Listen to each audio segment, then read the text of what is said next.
শুভ সন্ধ্যা। পরমেশ্বর ভগবানকে স্মরণ করে তার শ্রীচরণে শতকোটি প্রণাম নিবেদন করে আমরা আজকে আমাদের সান্ধ্যকালীন আধ্যাত্মিক অনুষ্ঠানে আরম্ভ করছি।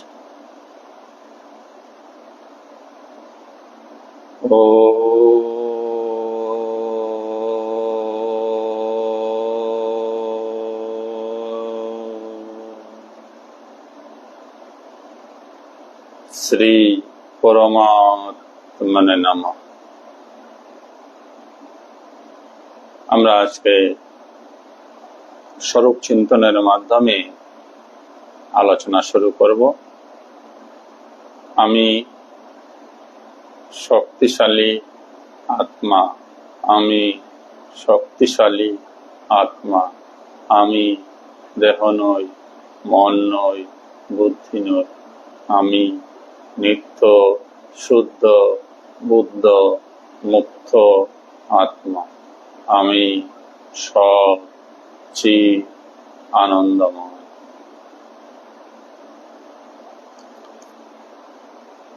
আমরা গতদিনের ফেসবুক লাইভ অনুষ্ঠানে শ্রীমদ্ ভগবত গীতার 13 অধ্যায় ক্ষেত্রজ্ঞ যুগে 13 এবং 14 নম্বর শ্লোকটি আলোচনা করেছিলাম।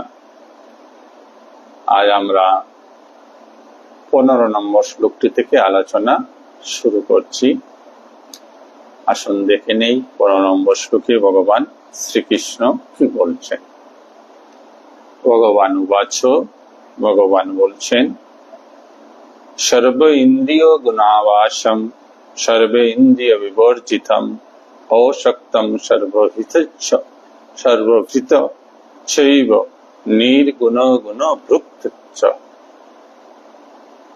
সর্ব ইন্দ্রিয় গুণ ভাসম, সর্বে মানে সমস্ত ইন্দ্রিয়গুলির গুণ আবাসম প্রকাশক, যিনি সমস্ত ইন্দ্রিয়গুলির গুণের আভাসক বা প্রকাশক, সর্ব ইন্দ্রিয় বিবর্জিত, অথচ তিনি তার কোনো ইন্দ্রিয় নেই। ব্রহ্মের বা চৈতন্যের কোনো ইন্দ্রিয় নেই, অথচ তিনি সেই চৈতন্য আমাদের প্রত্যেক ইন্দ্রিয়কে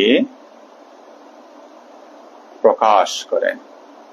আমাদের ইন্দ্রিয়ের প্রকাশক ব্রহ্ম চৈতন্য, অথচ ব্রহ্ম চৈতন্যের কোনো ইন্দ্রিয় নেই। অশক্তম সর্বভৃতচ্চৈব, অশক্তম তিনি কখনো আসক্ত নন। অশক্তম আসক্তি রহিত, সর্বভৃত সকলের পালন কর্তা। সেই চৈতন্য বা ব্রহ্ম আসক্তি রহিত এবং এই বিশ্ব ব্রহ্মাণ্ডের পালন কর্তা। নির্গুণম, তার কোনো গুণ নেই, বা তিনি 17তম এই 3টি প্রাকৃতিক গুণের অধীন নন। গুণভুক্ত চ, অথচ তিনি সর্বগুণের ঈশ্বর। এই যে 17তম 3টি গুণ, এই 3 গুণের ঈশ্বরও তিনি।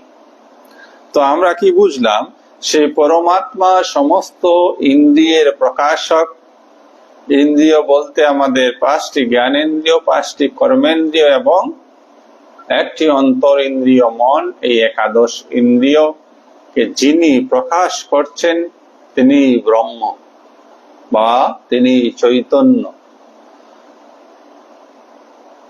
তবুও তিনি সমস্ত ইন্দ্রিয় বিবর্জিত, অথচ সেই পরম ব্রহ্মের বা পরম চৈতন্যের আমাদের মতো চক্ষু, কর্ণ, নাসিকা, জিহ্বা, ত্বক ইত্যাদি নেই। আবার বললেন অশক্তম সর্বভূতচ্চব, অসক্তম, কিছুর প্রতি কোনো, এই জগতের কিছুর প্রতি তার কোনো আসক্তি নেই, অথচ তিনি এই সমস্ত জগতের পালন কর্তা।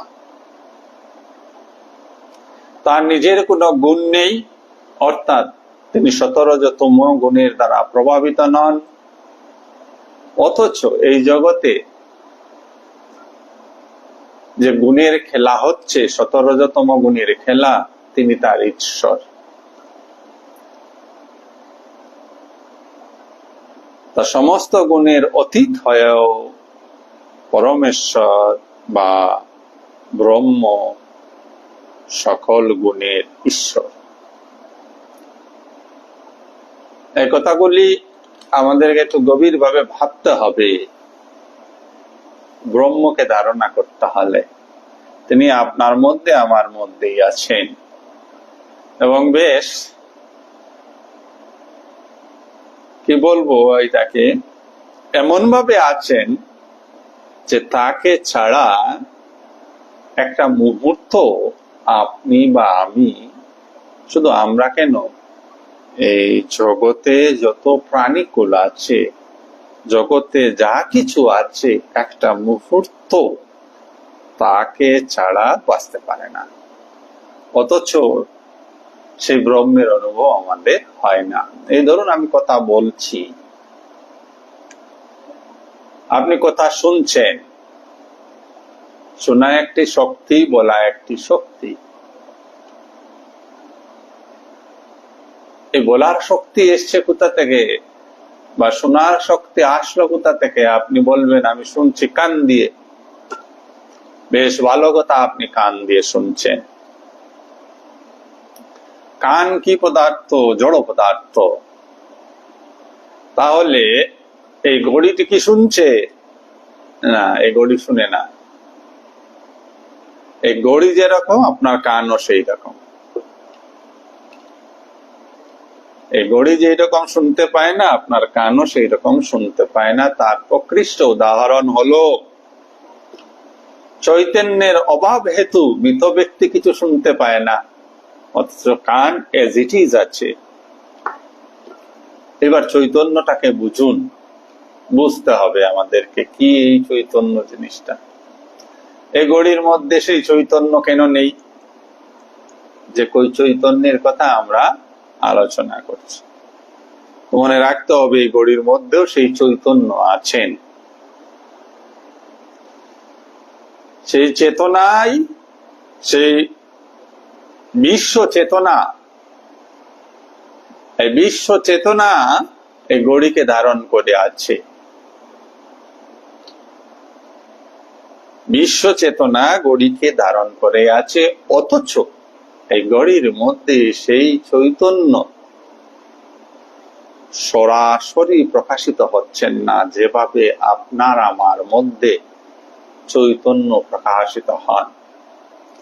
আমাদের চাইতে আরো নিম্নতর অবস্থায় বা নিম্ন ভাবে চৈতন্যের প্রকাশ হয় পশু পাখিদের মধ্যে, তারপর গাছপালাদের মধ্যে, তারপর কীট পতঙ্গদের মধ্যে।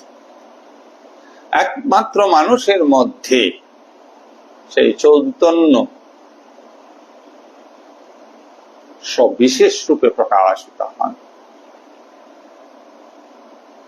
যারা বুঝতে পারেন তাই বুঝেন। আপনি চৈতন্য বই, আমি চৈতন্য বই, অন্য কিছু নই, আমরা কেহই। যে কথায় ছিলাম, শোনা, শুনছি কান দিয়ে। কানও একটি জড় পদার্থ। কান, সে দেখুন, কান কিন্তু রাত্রেবেলাও থাকে। যখন আপনি আমি গভীর নিদ্রায় থাকি, তখন কি আমাদের কান তুলু দিয়ে বন্ধ করতে হয়? না, তুলু দিয়ে আমরা বন্ধ করি না, কান নিয়ে ঘুমাই, গভীর ঘুমে যাই, কিন্তু তখন শুনতে পাই না। কান যদি চৈতন্য পদার্থ হতো, জড় পদার্থ না হতো, তাহলে কান তো অটোমেটিক শুনতে পেত। শুনতে পায় না। কেন শুনতে পায় না? কানের সঙ্গে মন সংযুক্ত হয়ে আছে। যখন মন ইন্দ্রিয়গুলির সঙ্গে চক্ষু, কর্ণ, নাসিকা, জিহ্বা, ত্বকের সঙ্গে সংযুক্ত হয় তাকে তখন কান দিয়ে শোনা যায়, নাক দিয়ে গন্ধ নেওয়া যায়, চোখ দিয়ে দেখা যায়, হাত দিয়ে স্পর্শের অনুভূতি নেওয়া যায়। তাহলে দেখা যাচ্ছে কি এই ইন্দ্রিয়গুলি মনের সঙ্গে ডাইরেক্টলি কানেক্টেড হয়ে আছে। তাই গভীর নিদ্রায় মন যখন শুয়ে পড়ে ওই ইন্দ্রিয়গুলিও শুয়ে পড়ে। এইবার মন কি চেতন পদার্থ? মনও চেতন পদার্থ নয়, মন জড় পদার্থ। তাহলে চেতন পদার্থ আপনার শরীরে কোনটা? আমরা যে আমাদেরকে চৈতন্যবান বলি, এই চেতন পদার্থ কোনটা আমাদের মধ্যে? তার বিশেষ অনুসন্ধান করতে হয়। মন পর্যন্ত আমরা পৌঁছেছি, পেলাম মন জড় পদার্থ। চেতন এবং জড়ের মধ্যে বিশেষত্বটা কি তাও জানতে হবে। আমরা পাথর দেখেছি, তাকে জড় বস্তু বলে জানি। তার মধ্যে নিজস্ব, তার মধ্যে চৈতন্য শক্তি কাজ করে না। নিজস্ব শব্দটা আসছে না। চৈতন্য শক্তি যেভাবে আমাদের মধ্যে কাজ করে সেভাবে কাজ করছে না। তাই পাথর ইচ্ছে করলে এক জায়গা থেকে আরেক জায়গায় যেতে পারে না।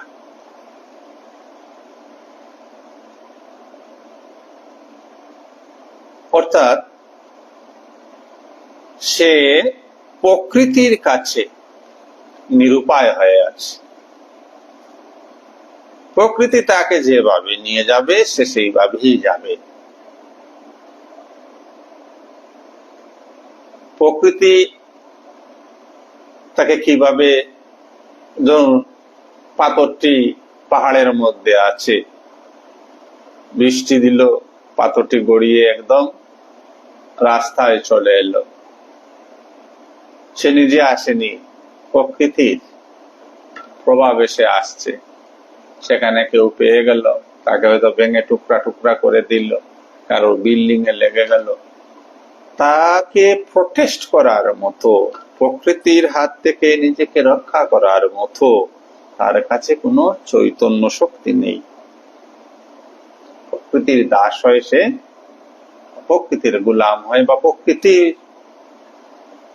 একটা ইউনিট হয়ে সে তার অস্তিত্ব নির্ভর করছে। সেক্ষেত্রে মানুষ, আমরা ইচ্ছে করলে এখান থেকে ওইখানে যেতে পারি। আমাদের মধ্যে ইচ্ছা শক্তি কাজ করে। জড় বস্তুতে সেই ইচ্ছা শক্তি নেই, কাজ করবে কি?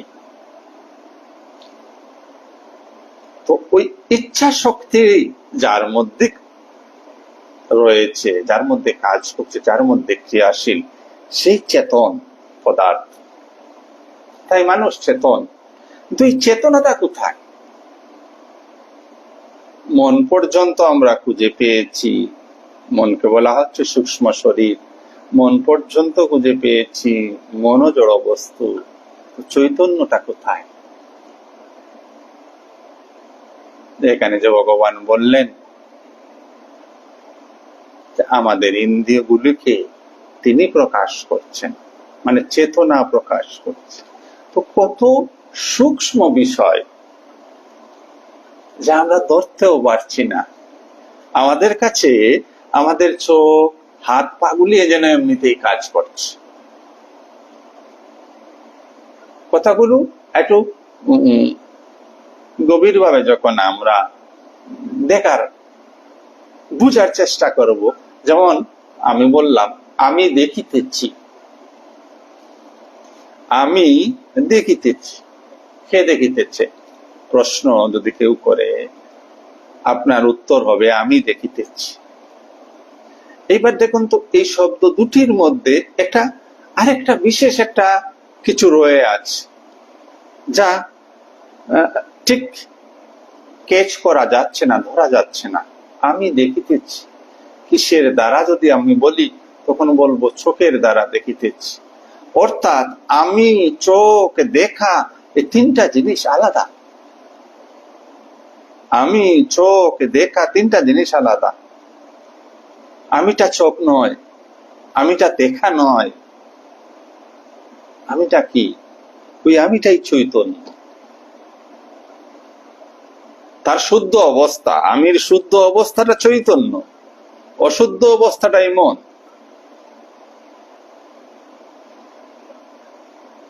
তবে সে এই চৈতন্য অশুদ্ধ অবস্থা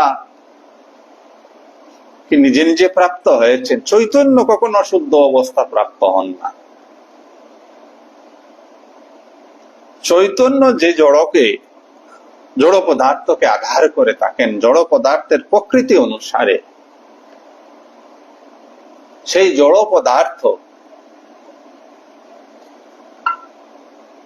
তার গুণগত অবস্থা অনুসারে আলো আধার, প্রকাশ অপ্রকাশ দুটা লাভ করে। যেমন তম গুণ হচ্ছে অপ্রকাশিত অবস্থা, অন্ধকার অবস্থা। রজগুণ কিছুটা প্রকাশিত অবস্থা, সত্যগুণ প্রকাশিত অবস্থা। তো আমরা কি করেছি? আমাদের সমস্যাটা কোথায় হয়েছে?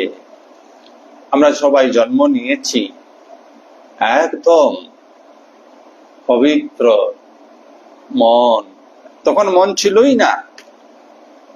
যে মুহূর্তে ভূমিষ্ঠ হয়েছে আমরা, আমাদের মন ছিল না, নমন, অমন অবস্থা।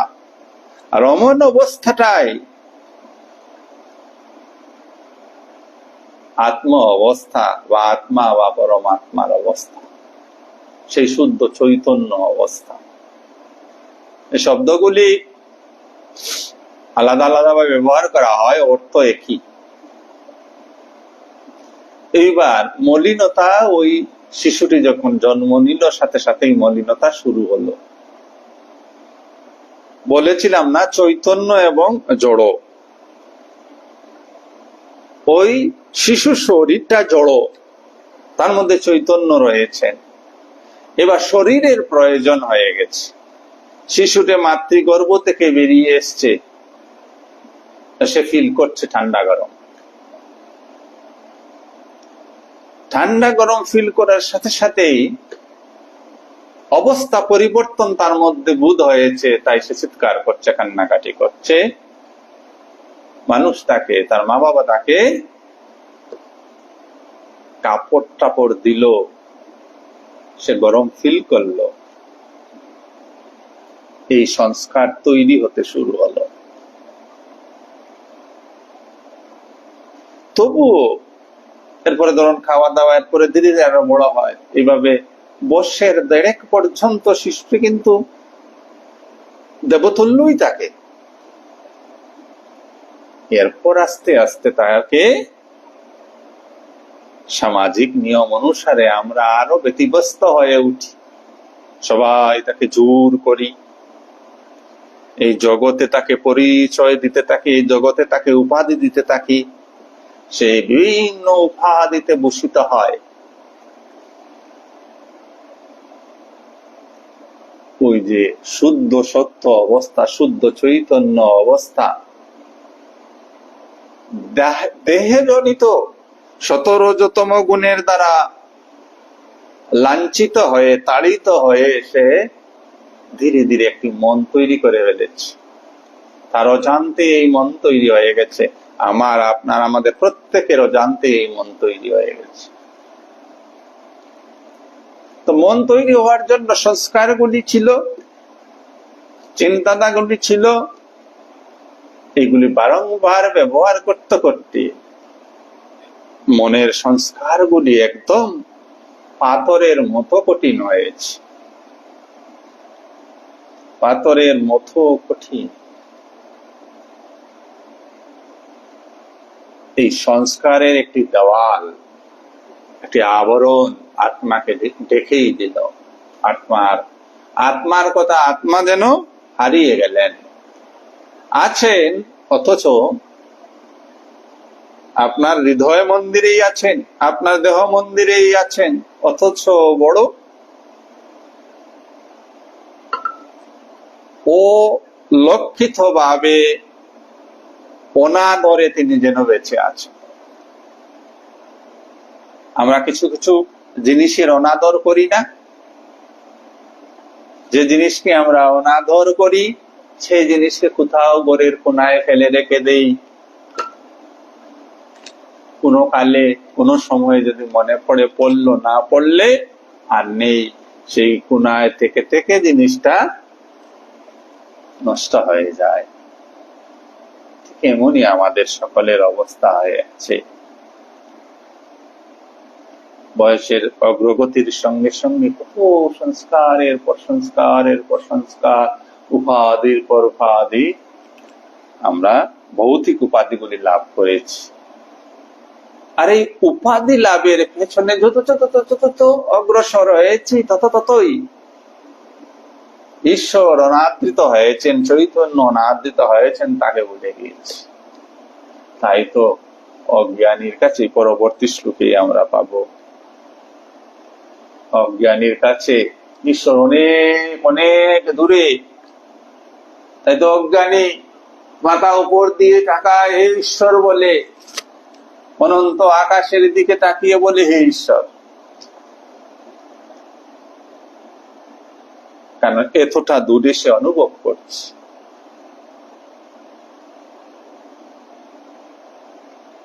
অজ্ঞানীর কাছে ঈশ্বর অনেক দূরে হওয়ার কারণই হয়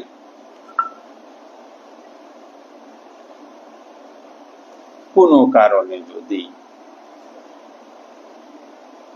আপনার পূর্ব জন্মের সুকৃতির ফলে এই জীবনের কোন মহৎ কার্যের জন্য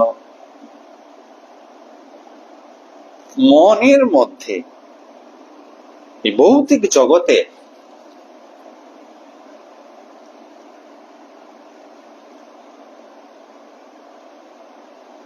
বিরক্তিকর কোন অবস্থার জন্মায়, যে কোনো কারণে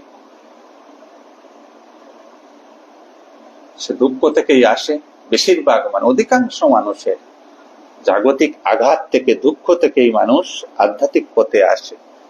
হোয়াটএভার মেবি দি রিজন, যে কোনো কারণে হোক, অথবা কোন সদ্গুরুর দর্শনে বা আকর্ষণে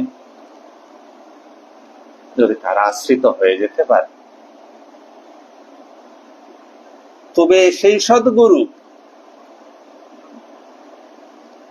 আপনার মন ঈশ্বরমুখী হলে, ঈশ্বর চিন্তনী হলে গুরু অমৃতেই মিলবেন। তিনি কি করবেন? তিনি আর কিছু করেন না। আপনি যে এত দূর, আমি যে এত দূর ভৌতিক জগতে এগিয়ে এসেছি, বললেন শুধু এখানে দাঁড়াও, ওখানে দাঁড়াও, থামো। থামিয়ে বলবেন পিছন দিকে তাকাও, সামনের দিকে তাকানো বন্ধ করো, পিছন দিকে তাকাও। ও পিছন দিকে তাকানো মানে অন্তর দৃষ্টি, নিজের দিকে তাকাও, নিজের জীবনের দিকে তাকাও। তখন তিনি শোনান যে তুমি পরম ব্রহ্ম ছিলে, পরম ব্রহ্ম এখনো আছো, পরম ব্রহ্ম মিথ্যা ভ্রান্তিতে, মিথ্যা কামনা বাসনার নেশায় পড়ে তুমি নিজেকেই বলে গেছো, হারিয়ে গেছো কোথাও। ওই হারানো আমিকে খুঁজে পাইয়ে দেন সদ্গুরু। তাই সদ্গুরুর প্রয়োজনীয়। তো আমরা কি? আমরা প্রত্যেকেই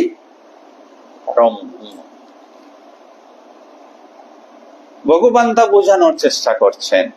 তুমি যে ইন্দ্রিয়গুলি দিয়ে দেখছো, ইন্দ্রিয়গুলিকে আমি প্রকাশিত করছি। প্রত্যেকটি সাধারণ মানুষের চোখে আঙুল দিয়ে ভগবান করছেন। তোমার চোখ বলে বেড়াচ্ছ, আমার চোখ বলে বেড়াচ্ছ। আমি যদি ওইখানে ওইটাকে প্রকাশ না করি, ওটা প্রকাশিত হবে না। যেমন আমার মাথার উপরে বাল্ব লেগে আছে, আমি কি বলছি? আমার বাল্ব আমাকে আমার ঘরটাকে প্রকাশিত করছে। আর ইলেকট্রিক শক্তির কাছে, বৈদ্যুতিক শক্তির কাছে এটা কার বাল্ব? বৈদ্যুতিক শক্তি না থাকলে এই বাল্বের কিছু ছিল? কোনো উপকারিতা, কোনো কাজ নেই, কিছুই নেই। অদ্ভুত বিষয়। এই সূক্ষ্ম বিষয়গুলিকে আমরা যেন ধরি আমার চোখ নয়। হ্যাঁ, ব্যবহারিক জগতে আমি বলবো আমার চোখ, কিন্তু মনে মনে যেন বেশ আমরা জেনে রাখি যে আমার কিছুই নেই।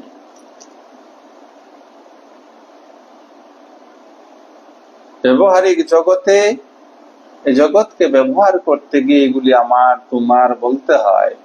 তো যখনই বলবো মনে যেন এই কথাটা বেশ জানে যে আমার কিছু নয়। যেমন বাল্বে বলছি, কারেন্ট না থাকলে বাল্বের উপযোগিতাই নেই। কি করবে বাল্ব? ওই চৈতন্য না থাকলে চোখ কি করবে? মৃত ব্যক্তিরও চোখ আছে, চৈতন্য নেই।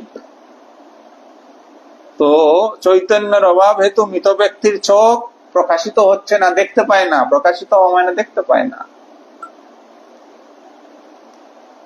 নেই আমাদের কিছুই। অথচ আমরা যে অহংকার করে বেড়াই, এই দেহ আমার, এই দেহের বিভিন্ন অঙ্গ প্রত্যঙ্গ গুলি আমার, যে আমি এবং আমার নিয়ে আমাদের যে একটা ভাব আমরা তৈরি করে রেখেছি, আমি আমার এই ভাব থেকেই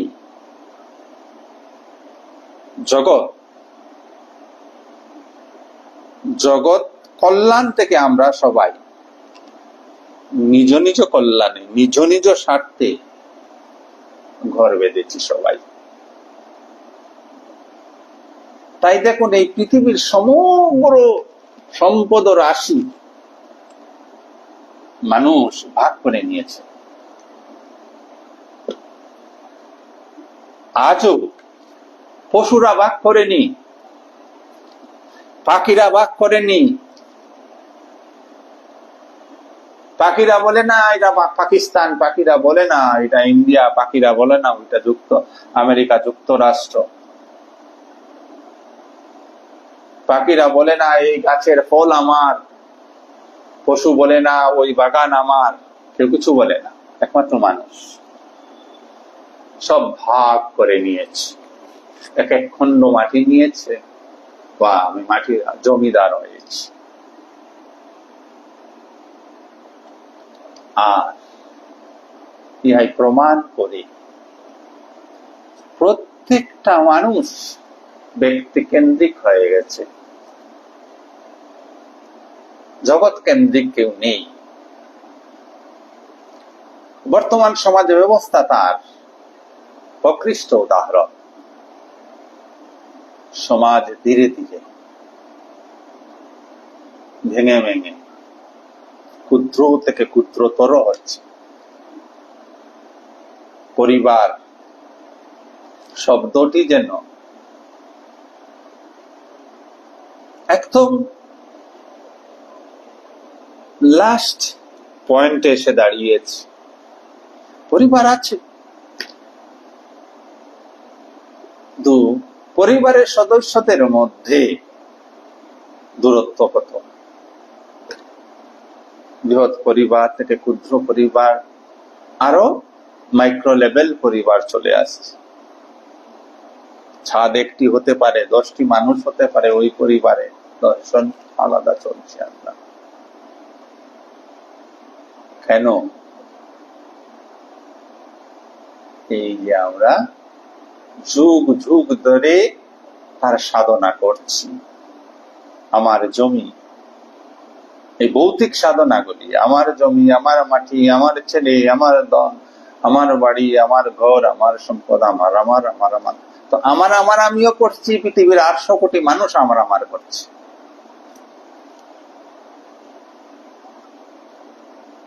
তাই যা কিছু সম্পদ পৃথিবীর মধ্যে রয়েছে তার উপর প্রত্যেকটা মানুষ উপচে পড়ছে।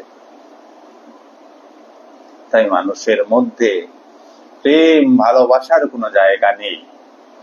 প্রেম ভালোবাসার জায়গা থাকবে কোথায়? এগুলি শুধু শব্দ মাত্র। প্রেম ভালোবাসা বলে কিছু নেই, শুধু শব্দ মাত্র ব্যবহার করা হয়। যখন ব্যক্তিবোধ থাকবে, ব্যষ্টিবোধ থাকবে, তখন সমষ্টি বুদ্ধি আসতে পারে না। ব্যষ্টি কিসের সমষ্টি হবে?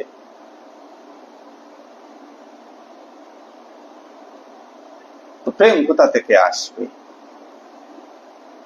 প্রেম এক সুন্দর জিনিস, যা আপন পর বুঝে না, আমার তোমার বুঝে না, তেরা মেরা বুঝে না, স্বার্থের গন্ধ মাত্র থাকে না, সেটাকে প্রেম। আর প্রেমহীনতাই বর্তমান সমাজে, বর্তমান পৃথিবীর আসল রূপ।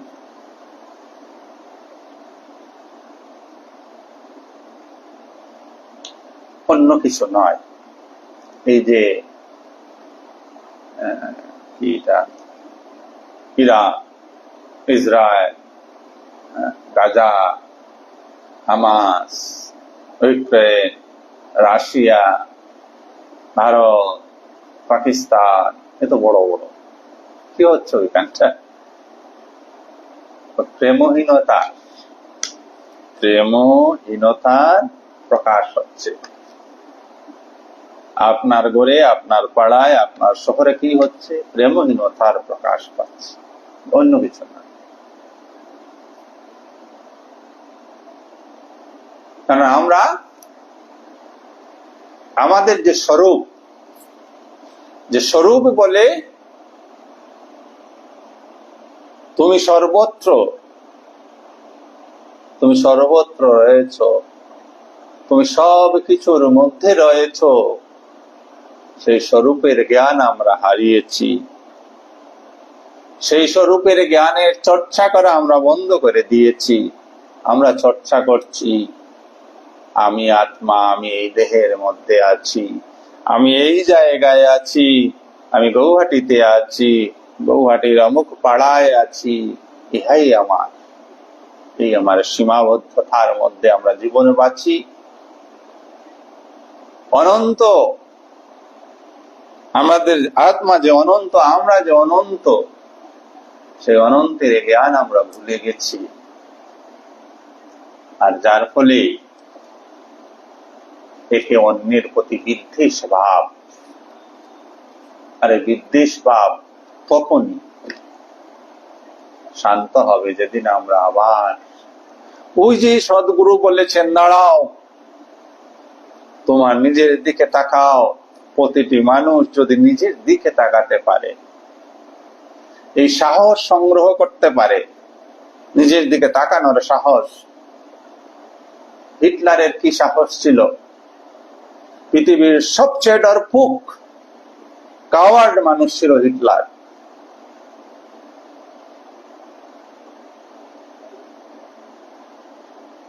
সাহসী ব্যক্তিত্ব হলো স্বামী বিবেকানন্দ, সাহসী ব্যক্তিত্ব হলো বুদ্ধদেব, সাহসী ব্যক্তিত্ব হলো মহাবীর জৈন, সাহসী ব্যক্তিত্ব হলো শ্রী ভগবান। এরা সাহসী ব্যক্তিত্ব। সবকিছু ছেড়ে দিয়ে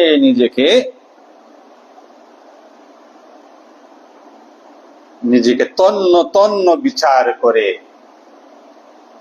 বিশ্ব বিজয় করেছে। কেন? এই বিশ্বের মঙ্গলের জন্য, অথচ তার কিছু চাই না। না মহাবীরের কিছু প্রয়োজন ছিল, বুদ্ধদেবের কিছু প্রয়োজন ছিল, স্বামী বিবেকানন্দের কিছু প্রয়োজন ছিল, তাদের কারোর কিছু প্রয়োজন ছিল না, অথচ বিশ্ব জয় করেছিলেন। বিশ্ব জয় করে বিশ্বের মানুষের হাতে বিশ্বকে দিয়ে দিলেন। অদ্ভুত কথা এগুলো।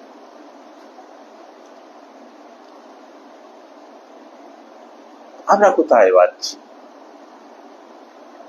আমাদের প্রকৃত স্বরূপের কাছে, স্বরূপের জ্ঞান না জেনে আমরা বড় সীমিত হয়ে ক্ষুদ্রতার মধ্যে জীবন বাঁচছি।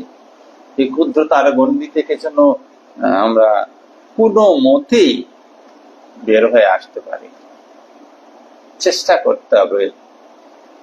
প্রস্তুত 15 নম্বর শ্লোক 13 অধ্যায়ে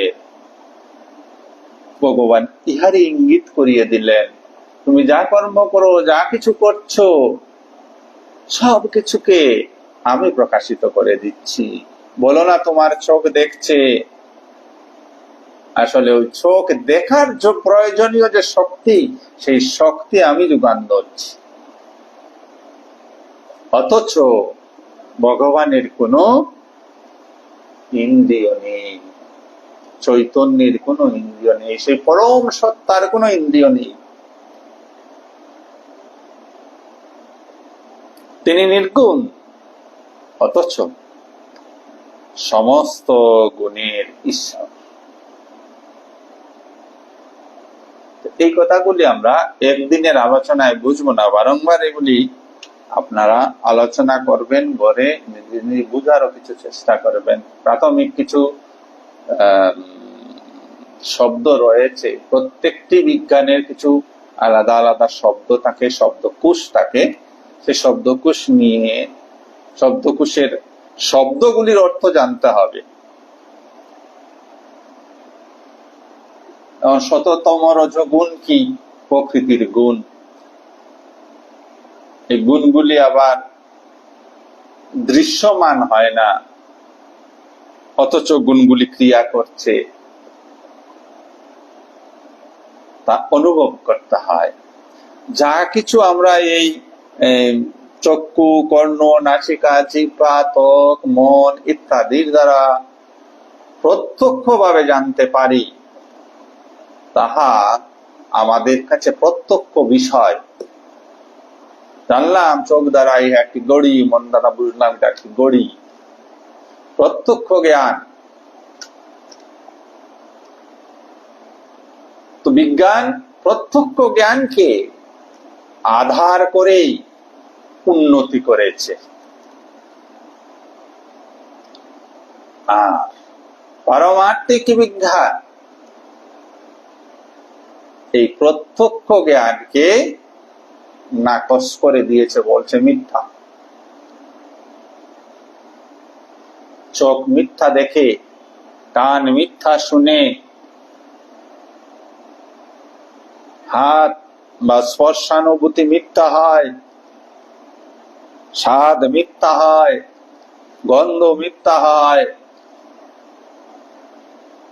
তা প্রত্যেকের নিজ জীবনে আপনি একটু গভীরভাবে বিশ্লেষণ করলেই জেনে যাবেন যে আপনার চোখ ভুল দেখে কিনা, আপনার কান ভুল শুনে কিনা। তাহলে ইন্দ্রিয় গ্রাহ্য বিষয়গুলি মিথ্যা। তার পারমার্থিক বিজ্ঞানের বৈশিষ্ট্য কি? পারমার্থিক বিজ্ঞান বলছে তুমি ইন্দ্রিয়গুলি দিয়ে যা সবকিছু জানার চেষ্টা করলো, এগুলো বকবাস, মিথ্যা, সমস্ত কিছু মিথ্যা। তাহলে জানবে কিভাবে? তাই বললেন ইন্দ্রিয়ের অগোচর হও। ইন্দ্রিয়ের অগোচর আরেকটা অবস্থা আছে, ওই অবস্থায় যাও। জানছো কখন? হয় যখন জেগে আছো তখন জানছো। স্বপ্ন অবস্থায় জানার বিশেষ কিছু থাকে না, আর সুষুপ্তি অবস্থাও থাকে না। তো জানি আমরা কখন? জাগ্রত অবস্থায় জানার উপায় কি? চক্ষু, কর্ণ, নাসিকা, জিহ্বা ও ত্বক, এইগুলি দিয়ে জানি। বলছেন যা এইগুলি দিয়ে যা কিছু জানছো সব মিথ্যা, সব মিথ্যা জানছো। তো একবার দেখুন আমাদের মিথ্যা জানার পাহাড় কতটুকু হয়ে আছে। অথচ এইগুলি জেনে আমরা গৌরব করে বেড়াচ্ছি আমি অনেক কিছু জানি। জানি না কিছুই, আমরা কিছুই জানি না, এটাই সত্য।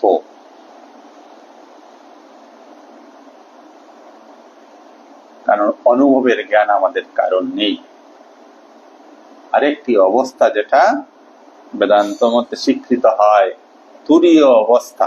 ওই যে প্রতিদিন আমরা জাগ্রত, স্বপ্ন এবং নিদ্রা, এই তিনটা অবস্থার পরেও সাধক জ্ঞানী পুরুষ আরেকটা অবস্থায় পৌঁছান, একটা অনুভবের জগতে পৌঁছান, তাকে বলা হয় তুরীয় অবস্থা।